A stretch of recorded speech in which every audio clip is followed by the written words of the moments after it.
수요일 3부에 있었던 가장 인기 있는 코너였죠. 예, 그런데 아니군요. 화요일 3부에 있었었군요. 예, 그런데 수요일 2부로 옮기게 된 시간입니다. 수요일 2부가 원래 이해훈 의원의 나라걱정 시간이었는데 이 시간이 탐난다고 호시탐탐 노리시다가 이해훈 의원이 당대표로 빠지시면서 이 시간대를 내놔라.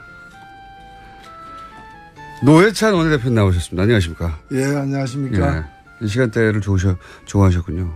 아니요, 제가 화요일 날 마치고 이제 바로 의원총회가 있기 때문에 시간이 좀 겹쳐가지고. 아, 그래서 항상 바쁘셨구나. 예. 조금만 시간이 늦어도 이제 그냥 가야 된다고 막 그러셨군요. 아, 사건 사고가 제법 좀 있습니다. 지난 한 주 동안 또. 일단 가장 최근인 홍준표 전 대표, 물론 예상하셨지만 홍준표 전 대표가 아니죠. 이제 대표도 다시. 예. 한 번 대표를 하셨다가 이제 5년 만에 다시 대표가 됐는데 일단, 축하든 뭐든 한마디 해주셔야죠. 공식적으로. 예. 경남도지사를 또 지냈기 때문에 저하고도 각별한 관계가 없지 않고. 예. 여하튼 당의 또 대표로 지금 현재 자유한국당이 매우 어려운 처지 아닙니까?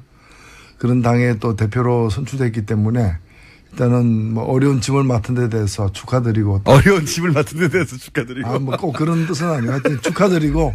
네. 또 잘 헤쳐나가시길 또 기대합니다. 알겠습니다. 근데 지금 홍준표 대표의 영이 잘 안 쓰는 것 같아요. 본인은 지금 정부가 하는 일을 다 반대하는 이런 방식은 아니라고 본다라고 했는데 정우택 원내대표는 그대로 가고 있거든요. 일단은 자유한국당의 원내 대책을 보면은 최대한 이 차별화를 통해서 존재감을 보여주겠다는 것이고. 최대한의 태클. 예. 그 차별화를 여당과의 차별화만이 아니라 경우에 따라서는 다른 야당과의 어떤 차별화까지도 서슴지 않고 선택하는. 그래서 가장 강력한 노선을 보여주겠다라는 게 일단은 원내 그 노선인 것 같아요. 네네. 근데 이제 홍준표 대표가 이제 취임하면서 그와는 좀 다르게 인정할 건 인정하고 넘어가야 되지 않느냐라는 말을 했는데 일단 말은 그것까지 했는데 행동은 아직 그까지 안 나아가는 것 같아요. 정우택 원내대표 거기에 대해서 코멘트한 걸 보면 의원총회에서 결정한 사항이니까 강경 노선으로 계속 가겠다는 정도의 취지로 얘기를 했거든요. 그러니까 홍준표 당대표는 그렇게 생각하는지 몰라도 의원들은 그렇게 생각 안 하고 우리는 그렇게 안 해왔어. 라고 튕기는 것 같은데요, 지금. 그러니까 이 당이 지금 선거에 패배는 했지만은 다음 목표나 향후 전망에 대해서 나름대로의 자신감과 결기를 가지고서 같이 움직여 나가는 그런 상태가 지금 아닌 거죠. 그러다 보니까 정우택 원내대표도 홍 대표의 그 당선 일성, 당선되자마자 뭐라고 얘기했냐면은 원내 대표와 당 대표가 이렇게 큰 추락을 없이 사건 사고 없이 이렇게 잘 헤쳐나가길 바란다고 얘기한 것 자체가 여러 가지 어떤 돌발 변수가 숨어 있다라는. 추락으로 있다는 얘기죠. 그건 가능성이 있다는 얘기죠. 그건 어차피 또 함께 일해왔던 분들도 아니기 때문에 그런 거죠. 정우택 원내대표가 또 한편으로는 이참에 본인의 존재감을 세우고 정치적으로 더 크려고 하는 것도 있는 것 같아요. 근데 어떤 방향이 됐든 간에 지금 우리가 제가 지적하고 싶은 건 뭔가면은 자유한국당 자신이 지금 기로에 서 있어요. 그래서 보수의 본당으로 다시 일어서느냐 아니면 수구 잔당으로 몰락하느냐. 과거 자민련이 없어질 때부터도 보면은 그냥 한 번에 가거든요. 맞습니다. 정당이라는 게 한 번에 갑니다. 그래서. 열린우리당도 마찬가지였어요. 한 번에 갑니다. 한 번에 뜨기도 하지만. 그래서, 그런 기로에 서 있기 때문에 사실은 근본적인 좀 여러 가지 문제들에 대해서 그 내부에서 이렇게 확인하고 또 국민들에게도 보여줄 바가 많은데 아직도 예를 들면은 그쪽에 당원권은 정지됐다고 하나 박근혜 전 대통령이 여전히 당원이지 않습니까? 그 당원이 현직 대통령에서 파면당하고 탄핵당하고 감옥까지 갔는데 그 사태에 대해서 지금 어떤 국민들에게 제대로 된 사과를 한번 했느냐라는 거죠. 그리고 또 그걸 씻고 지금도 보면 일각에서는 무죄다라고 얘기하는 거 아니에요. 억울하게 탄핵당했다라고 지금. 감옥에서 빨리 꺼내야 된다고. 그렇게 얘기를 하는 그것이 진짜 노선인지 국민에 대해서 진심으로 하는 얘기인지 아닌지 이런 것부터 하나하나 정립해 가지고 제대로 된 보수 정당으로 새로 날 것인지 아니면은 그냥 이제 수구 잔당으로 몰락의 길을 갖다가 그냥 마다 않고 갈 것인지를 오히려 결정해야 될 때지 자기들끼리 뭐 다투고 하는 문제는 아닐 것 같습니다. 그 친박계라고 나는 친박계라고 주장하는 사람은 아무도 없지만 여전히 그 힘이 센 것 같습니다. 그 자유한국당 내에서는. 친박계가 두려워하는 거는 그 홍준표 지금 새 지도부가 아니고 예.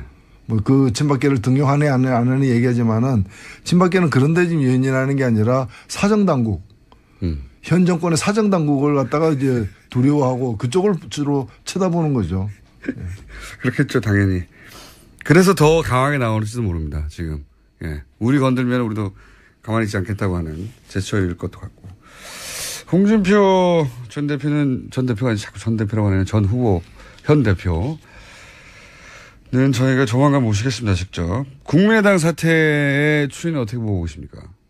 예, 뭐, 일단 1차 관문은 그 검찰 수사를 통해서 국민의당이 스스로 조사한 바 내용 중에 좀 미진한 것으로 지적되고 있는 부분들, 발표하기까지, 발표하는 과정에서 당의 적극적인 권유 내지 또는 이제 인지가 있었는지, 그 다음에 발표한 직후에 5월 9일 선거일 전까지, 즉, 발표할 때는 몰랐다더라도 하루 이틀 후에 제대로 알았다면 선거가 투표일 전에 이걸 바로잡는 노력을 당이 해야 될 의무가 있는데 그렇죠.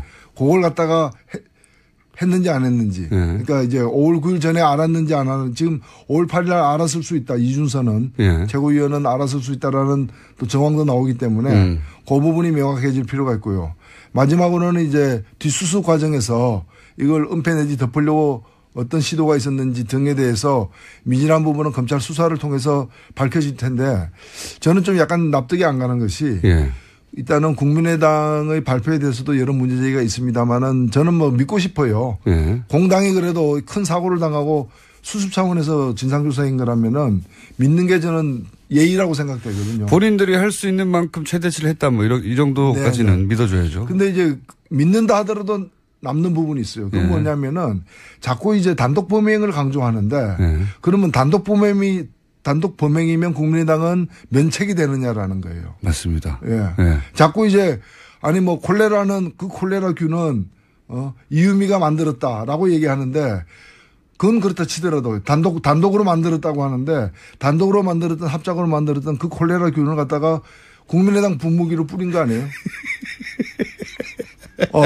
그러니까, 그 뿌린 쪽이 더 어찌 보면은 책임이 큰 거 아니에요. 만일에 그 이유미 씨가 기자회견을 자청해가지고 이런 정보를 입수했는데 이 취업 청탁 이런 게 있었다라고 얘기했으면 누가 믿었겠어요. 그렇죠. 국민의당이 자기 이름으로 국민의당이라는 공신력 있는 정당의 타이틀을 걸고 공식적으로 발표했기 때문에 많은 국민들이 믿은 거 아니에요? 맞습니다. 제가 지난번에 국정원 댓글보다도 더 안 좋다라고 죄질이 나쁘다고 얘기했는데 국정원 댓글은 익명으로 다 한 댓글이잖아요. 그 험담이나 욕설, 비방이 익명인데 이거는 뭔가 하면은 국민의당이라는 시중의 브랜드로다가 이거는 괜찮은 제품입니다. 이라고 한 거예요.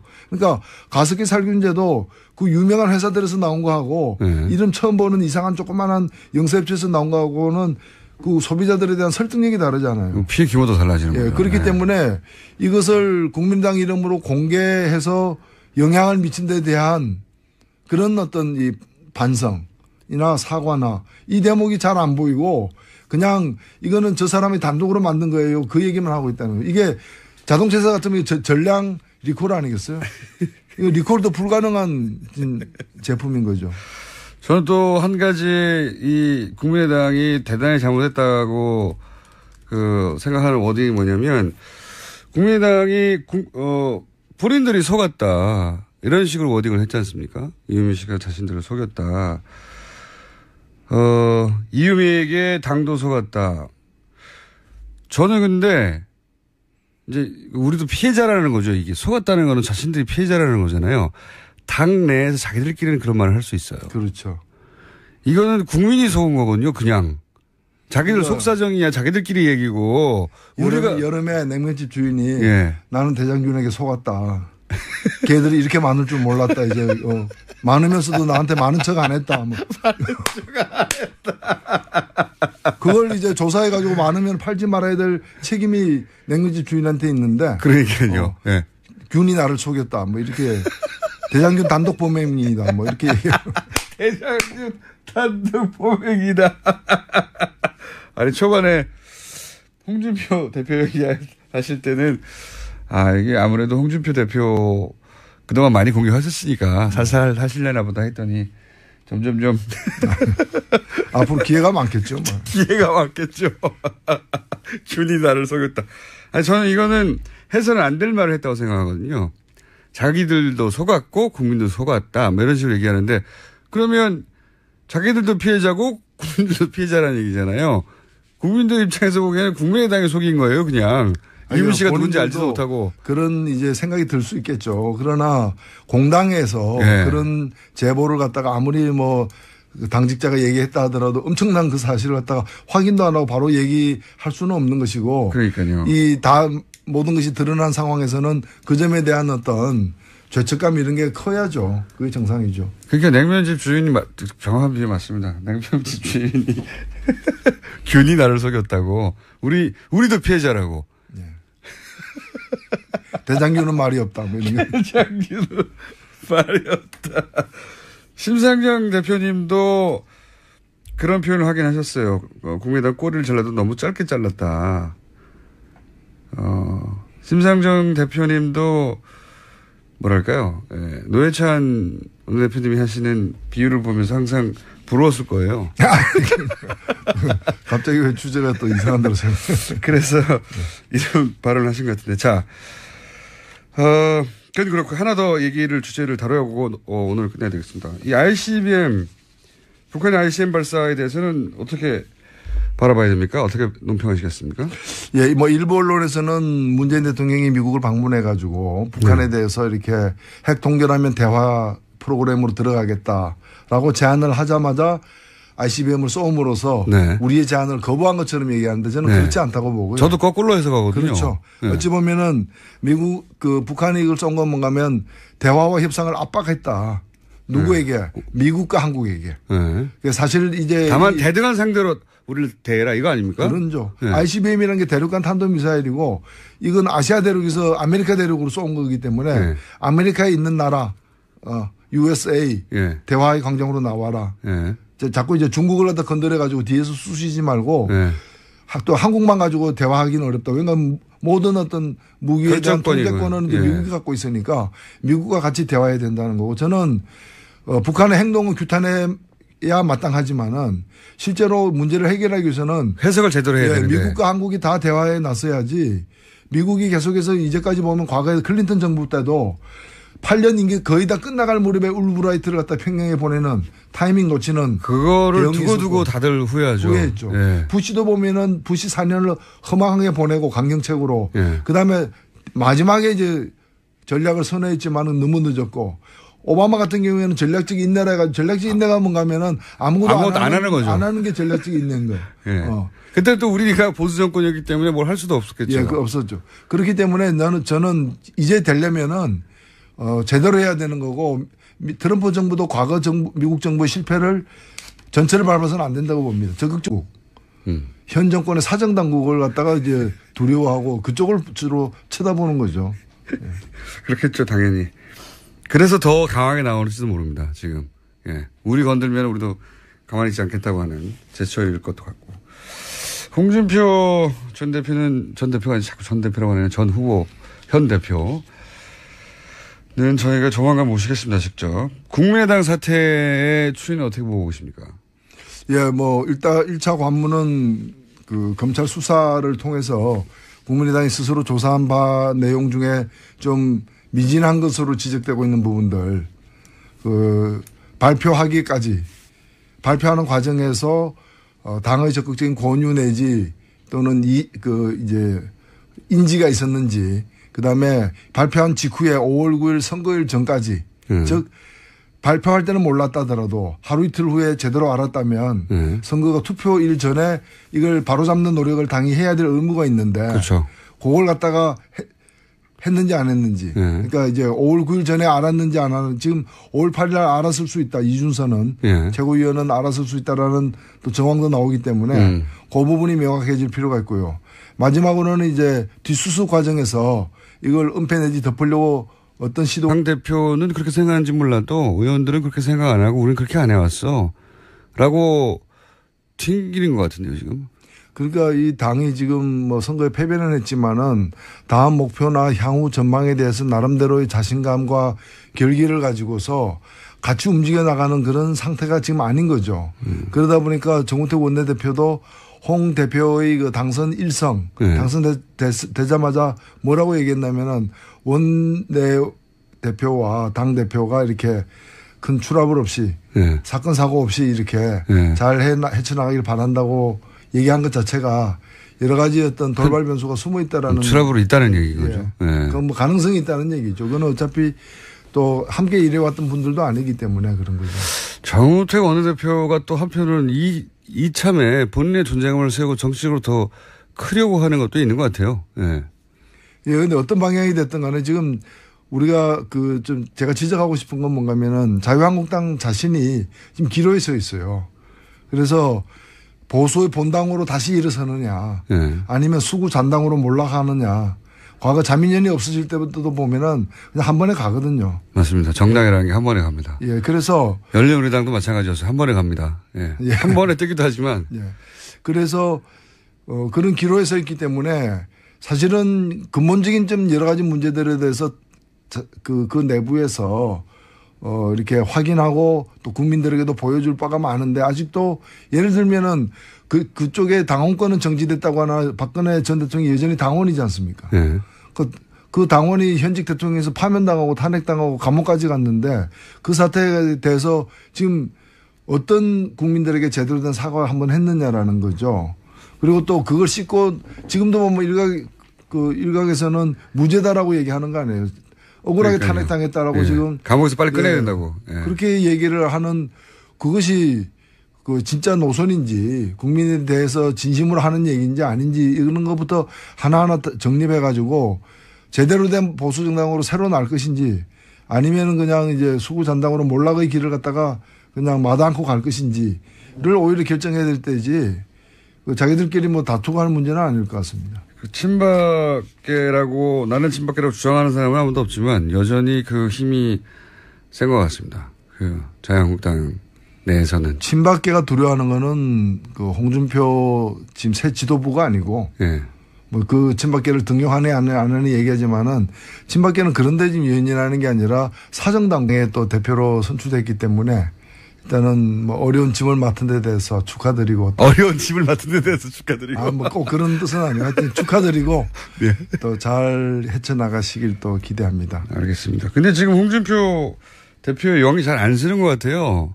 본인은 지금 정부가 하는 일, 다 반대하는 이런 방식은 아니라고 본다라고 했는데 정우택 원내대표는 그대로 가고 있거든요. 일단은 뭐 자유한국당의 원내 대책을 보면은 최대한 이 차별화를 통해서 존재감을 보여주겠다는 것이고. 최대한의 태클. 그 차별화를 여당과의 차별화만이 아니라 경우에 따라서는 다른 야당과의 어떤 차별화까지도 서슴지 않고 선택하는. 그래서 가장 강력한 노선을 보여주겠다라는 게 일단은 원내 그 노선인 것 같아요. 네네. 근데 이제 홍준표 대표가 이제 취임하면서 그와는 좀 다르게 인정할 건 인정하고 넘어가야 되지 않느냐라는 말을 했는데 일단 말은 그것까지 했는데 행동은 아직 그까지 안 나아가는 것 같아요.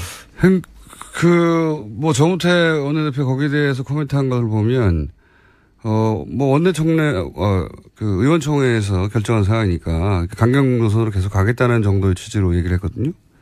그러니까 홍준표 수요일 3부에 있었던 가장 인기 있는 코너였죠. 그런데 아니군요. 화요일 3부에 있었었군요. 그런데 수요일 2부로 옮기게 된 시간입니다. 수요일 2부가 원래 이해훈 의원의 나라 걱정 시간이었는데 이 시간이 탐난다고 호시탐탐 노리시다가 이해훈 의원이 당대표로 빠지시면서 이 시간대를 내놔라. 노회찬 원내대표 나오셨습니다. 안녕하십니까? 안녕하십니까? 이 시간대를 좋아하셨군요. 아니요. 제가 화요일 날 마치고 이제 바로 의원총회가 있기 때문에 시간이 좀 겹쳐가지고. 그래서 항상 바쁘셨구나. 예. 조금만 시간이 늦어도 이제 그냥 가야 된다고 막 그러셨거든요. 사건 사고가 제법 좀 있습니다. 지난 한 주 동안 또. 일단 가장 최근인 홍준표 전 대표, 물론 예상하셨지만, 홍준표 전 대표가 아니죠. 이제 대표도 다시. 예. 한 번 대표를 하셨다가 이제 5년 만에 다시 대표가 됐는데, 일단, 축하든 뭐든 한마디 해주셔야죠. 공식적으로. 예. 경남 도지사를 또 지냈기 때문에 저하고도 각별한 관계가 없지 않고. 예.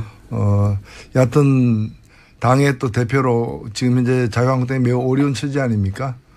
그런 당